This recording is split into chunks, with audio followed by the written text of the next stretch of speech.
Bien, volvemos al piso de Fórum, nos metemos, como decíamos, en el ámbito de América Latina. Estamos aquí con Marcelo Taborda. Marcelo, gracias por venir. ¿Cómo estás? No, gracias por la invitación. Bueno, recién lo decías, con mucho te están haciendo trabajar importante. Está bastante alterado el panorama del continente. Creo que lo de Bolivia superó cualquier otra coyuntura que se venía viviendo. Pasamos de lo de Ecuador a lo de Perú, de lo de Perú a Chile inmediatamente. Bueno, entre medio de las elecciones en Bolivia, en Uruguay, en Argentina. Y después, cuando parecía que la noticia a cubrir para el resto del año era la liberación de Lula, casi simultáneamente se produce esto que Evo Morales lo venía anunciando unos días atrás, pero que todo el mundo pensaba que podía decantar de otra manera. Bueno, decantó de la peor manera, a mi juicio. Con un golpe de Estado, así lo decimos abiertamente. Yo lo digo abiertamente, que sí, es mi opinión, pero además basándonos en datos objetivos de la realidad. Sí, está denunciando el presidente constitucional, porque hay que decir, Evo, más allá de los condicionamientos o las críticas que pudiera tener, el mandato constitucional de Evo vencía a fines o mediados del mes de enero del año 2020. Claro. Sobre eso no había ningún tipo de elucubración ni conjetura. Y al mismo tiempo, cuando en su mensaje está diciendo que el jefe del ejército, uno de los responsables de los uniformados, le sugirió o le recomendó que renunciara a todo esto en una conferencia de prensa, que lo hizo públicamente, en el contexto en el que le venían quemando la casa a la hermana del presidente, a los partidarios del presidente, a los funcionarios del presidente, con amenazas, secuestros de familiares, no parece otra cosa que no sea un golpe de Estado, salvo que le querramos poner otro nombre e inventemos otro tipo de coyuntura.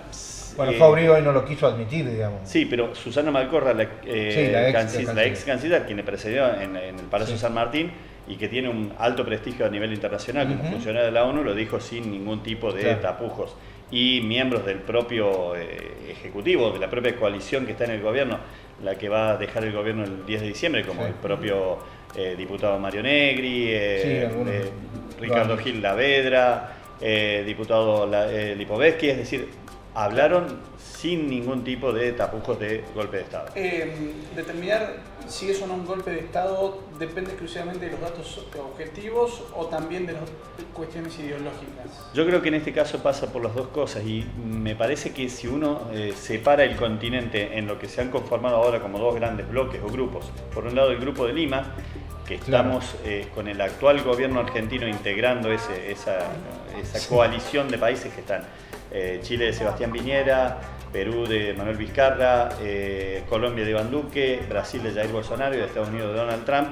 Tenemos que lo que ha ocurrido no es un golpe de Estado, o por lo menos no se animan a terminar de definirlo. Bueno, de hecho, Donald Trump lo celebró ayer como una muestra para festejar del pueblo y del ejército o de las Fuerzas Armadas bolivianas.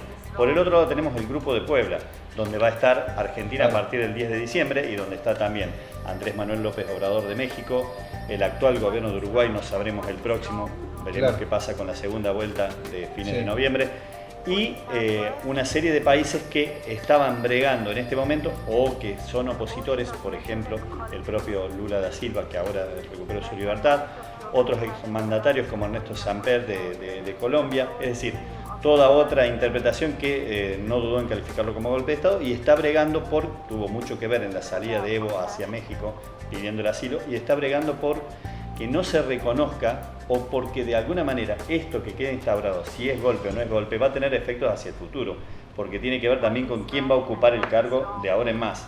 Y sobre eso es lo que hay una gran incertidumbre. ¿Por qué decimos esto? Primero, porque no se sabe quién va a tomar las riendas del país. Esto que se vio hoy es bastante poco creíble o poco serio desde el punto de vista institucional, es decir, bastante flojo de papeles, si lo tuviéramos que decir en términos vulgares, por decir de alguna manera, porque esta senadora que asume el poder porque todo el resto había renunciado, pero se constituye en una sesión donde no había quórum de ninguna manera. Ella alega que los propios legisladores o diputados del Movimiento Socialismo, del presidente Evo Morales, eligieron no estar presentes y que se justifica invocando un artículo de la Constitución de Política del Estado Boliviano, del Estado Plurinacional. Dice que, bueno, como Evo se fue del país y pidió asilo en otro, ha hecho abandono del cargo y el vicepresidente también. Lo cierto es que tampoco había ese quórum para sesionar y que no juró ante nadie, es decir, hizo una especie de proclama, un discurso mientras en las calles de La Paz había muy profundos enfrentamientos, mandaba saludos a la familia, pareció bastante patético. Claro. Este capítulo. Habrá que ver qué viso de institucionalidad se le da para que esta señora... Tiene que convocar elecciones, ¿no? Entre otras cosas, y tiene que guiar el proceso de transición, por decirlo de alguna manera, si le queremos dar un viso de institucionalidad. Claro. Si no lo tiene, bueno, habrá que llamar a las cosas por su nombre y ver qué pasa, sobre todo porque mientras tanto sigue la puja abierta en sectores del país. Bolivia son como 2 o 3 países al mismo tiempo. Claro.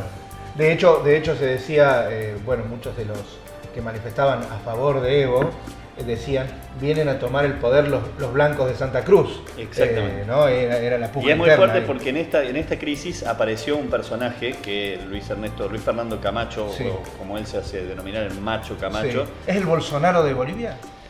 A mí no me gusta por ahí hacer las comparaciones porque cada proceso tiene su historia y estos grupos que son los comités cívicos pro Santa Cruz, como todos los comités cívicos que existen en Bolivia, son organizaciones bastante difíciles de caratular en cuanto a parámetros normales. Lo que sí está claro que cada vez se han ido derechizando más.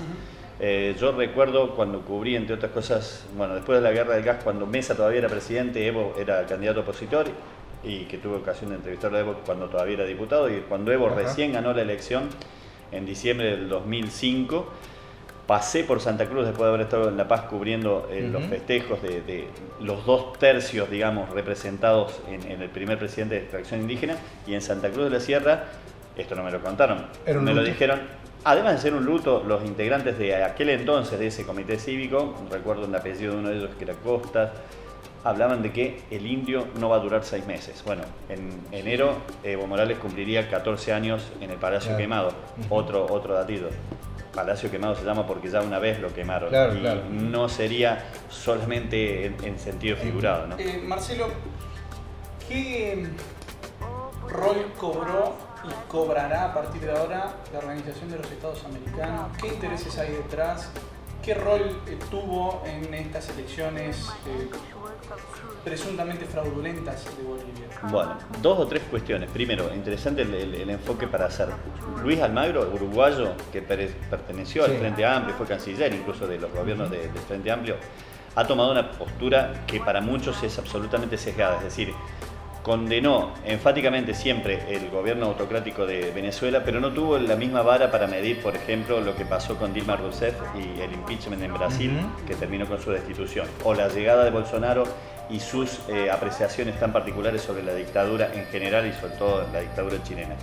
Algo parecido a lo del Grupo de Lima, que se constituyó específicamente para enfocarse en Venezuela, pero que mantuvo sugestivos silencios, y eso también se puede trasladar a lo que pasó con el asilo, con países que no le permitieron el paso del espacio aéreo al avión que iba a trasladar al presidente de Bolivia, lo cual es bastante grave de por sí. Pero la OEA específicamente había hecho una suerte de acuerdo con Evo Morales, en este caso, para la auditoría de las elecciones mientras iban creciendo las protestas, y Evo Morales le había dicho al secretario general Almagro que si el informe de la OEA daba noticias de irregularidades, él iba a convocar a nuevas elecciones y a pedido también de la OEA iba a cambiar las autoridades electorales, cosa que efectivamente pasó el domingo pasado. Es decir, todo el mundo pensó que con eso se iba a descomprimir la crisis, porque Evo reconocía que había habido irregularidades. La OEA no utilizó la palabra fraude, habló de que estadísticamente era improbable o imposible que la diferencia que había obtenido Evo fuera 10% con respecto al segundo, que era Carlos Mesa. Otra cosa que hay que aclarar, normalmente por ahí en esta vorágine informativa se dice, ¿por qué iban empatando las elecciones y de pronto se cayó el sistema? No iban empatando. O sacó 8 puntos o sacó 10 y un poco más, pero no estaban empatando. Evo ya tenía casi cerca del 47%. Digo que estas cuestiones son importantes marcarlas. Y después con el tema de Almagro y su sugestivo silencio. Después de que Evo acató esa situación, convocó elecciones, dijo que iba a cambiar las autoridades electorales, viene el pronunciamiento de este hombre uniformado sugiriéndole que renuncie, Evo termina renunciando y mientras tanto hubo un sepulcral silencio que realmente movió a mucha suspicacia. Y ahora habrá que ver cómo convalida o no todo esto que ocurrió, que está al borde de la ilegalidad o directamente dentro de la ilegalidad, por más que se invoquen artículos, pero que a todas luces es una manifiesta irregularidad. ¿Y qué pasará después si lo proscriben, por ejemplo, al movimiento socialismo en las próximas elecciones que podrían llegar a ser en el mes de enero del año que viene? Ese es otro tema también. Ahí, ¿estaremos hablando de una democracia recuperada o estamos hablando con un partido proscripto que tenía más de la mitad de los miembros en el Parlamento ilegalizado de facto y con una situación que cambió en todo caso la baraja completamente, pero como nos resulta más conveniente a nosotros, nos quedamos callados? Esas son las cuestiones que afloran, Andy, con respecto a tu pregunta, y muy claramente, a veces en comportamientos de Almagro y de la OEA, ¿no? Marcelo, a nosotros a veces, ante el desconocimiento o ante la falta de información, somos muy de creer, los seres humanos, digo, en general, en las conspiraciones, ¿no? Y da la sensación que el 2019 estalló todo junto, ¿no? Estalla, bueno, Brasil, que venía, lo seguíamos un poquito más de cerca, pero estalla de golpe Perú y todo lo que pasó con todos los presidentes presos, lo que pasa en Ecuador, de golpe estalla Chile con mucha violencia, lo de Bolivia también con mucha violencia. Entre medio el presidente peruano cerró el Congreso, dicho sea paso, la OEA dijo muy poco al respecto, dijo que era la institucionalidad. Hablar de vía institucional en esos casos suena raro. Es una casualidad que todo esto haya estallado junto, por eso yo hacía la introducción diciendo somos a veces permeables a creer en las conspiraciones. Y algunos le adjudican esta situación a la pata económica, es decir, el tema del fin de del auge de las commodities, la situación económica, el tema de que le adosan también las nuevas comunicaciones, las redes. En algunos casos, cuando aparecieron estas situaciones, algunos se animaron a llamarle una suerte de primavera latinoamericana, pero no tiene, bueno, la primavera árabe tampoco tenía un signo unívoco y derivó en cosas que fueron casi antitéticas en diferentes casos.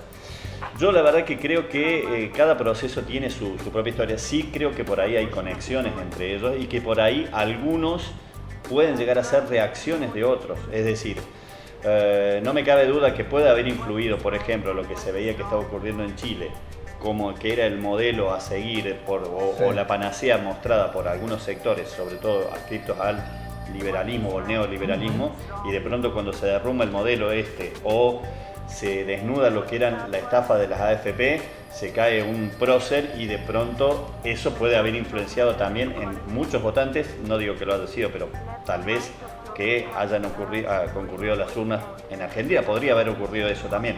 O lo que puede pasar con la liberación de Lula y el triunfo de Alberto Fernández en Argentina o la asunción y lo que pueda proyectarse hacia Brasil después de que también Bolsonaro tiene mucha resistencia interna.